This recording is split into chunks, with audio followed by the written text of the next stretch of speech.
വിശുദ്ധ യോഹന്നാൻ എഴുതിയ സുവിശേഷം 6-ാം അധ്യായം 60 മുതൽ 69 വരെയുള്ള തിരുവചനങ്ങൾ.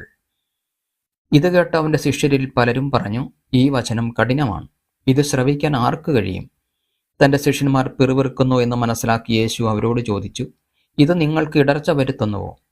അങ്ങനെയെങ്കിൽ മനുഷ്യപുത്രൻ ആദ്യമായിരുന്നിടത്തേക്ക് ആരോഹണം ചെയ്യുന്നത് നിങ്ങൾ കണ്ടാലോ?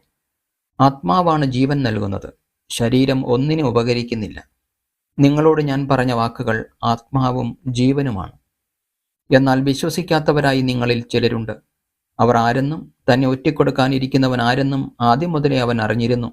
അവൻ പറഞ്ഞു, ഇതുകൊണ്ടാണ് പിതാവിൽ നിന്ന് വരൻ ലഭിച്ചാലല്ലാതെ എൻ്റെ അടുക്കിലേക്ക് വരാൻ ആർക്കും സാധിക്കുകയില്ല എന്ന് ഞാൻ നിങ്ങളോട് പറഞ്ഞത്.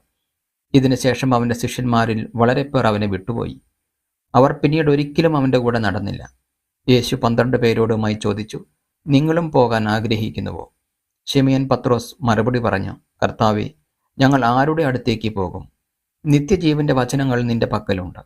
നീയാണ് ദൈവത്തിൻ്റെ പരിശുദ്ധൻ എന്ന് ഞങ്ങൾ വിശ്വസിക്കുകയും അറിയുകയും ചെയ്തിരിക്കുന്നു.